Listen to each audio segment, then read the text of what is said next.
एक व्यक्ति यह चाहता है कि मैं ध्यान को करूं, ध्यान की शक्ति को समझूं और ध्यान का पूरा लाभ लूं। क्यों?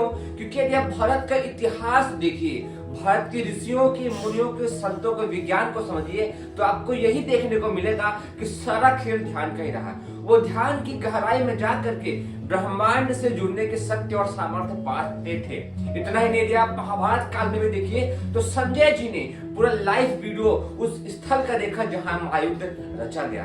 क्या है इसके पीछे का विज्ञान, किस चीज का हम ध्यान करें, कैसे हम ध्यान करें, यह जानना बहुत जरूरी हो जाता है। यदि हम बच्चे हैं तो हम चाहते हैं हमारा दिमाग स्थिर रहे, हमारा दिमाग एकाग्र रहे, हमारा दिमाग किसी काम में बहुत अधिक तन्मयता के साथ लगे। यदि हम बड़े हैं तो हम चाहते हैं कि हमारा दिमाग इस स्थिति में रहे कि हम किसी काम को बहुत अच्छे तरीके से कर सके। इस सब काम को करना बहुत ही आसान हो जाता है जब आप ध्यान के विज्ञान को समझते हैं।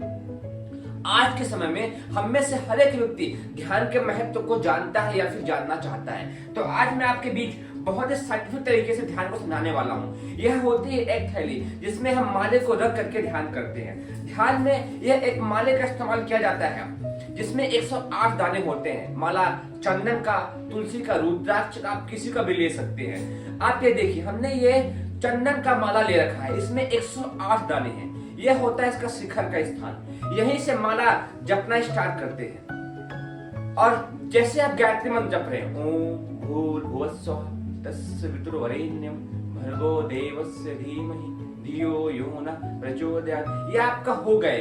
फिर आप आगे जाएंगे।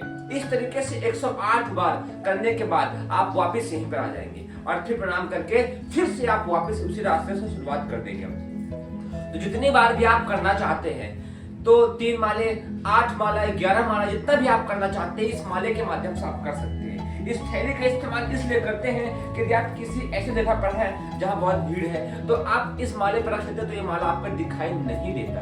ध्यान किस चीज का करें, तो यह जानना बहुत जरूरी हो जाता है कि आप ध्यान किस चीज का करें। आप ध्यान कर सकते हैं उगते हुए सूर्य का।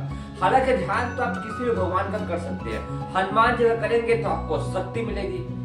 इसी तरीके से आप जिस भगवान का ध्यान करेंगे उनकी शक्ति आपको मिलेगी। परंतु सूर्य का ध्यान मैं करता हूँ और मैं मानता हूँ बहुत अच्छा ध्यान है, और पूरा गायत्री परिवार सूर्य का ध्यान करता है। सूर्य का ध्यान करने से यहाँ पर जो पीनल पिट्यूटरी ग्रंथि होती है वो जागृत होती है। सूर्य की शक्तियों को हम भावपूर्वक अपने मस्तिष्क के रास्ते पूरे शरीर में लेकर के आते हैं और यह भाव करते हैं कि वह हमारे पूरे शरीर में फैल रही है। मस्तिष्क का विकास, नस नाड़ियों का मजबूत होना। गायत्री मंत्र बोलते हुए आप भाव करते हैं तो वो शक्तियां आपके शरीर में खींच करके आती हैं और आपके मस्तिष्क का विकास करती हैं। और जब आप ध्यान करके उठते हैं तो आप महसूस करते हैं कि बाप रे, बहुत ही शक्तियों को आपने जागृत किया, आपने उन शक्तियों को पाया।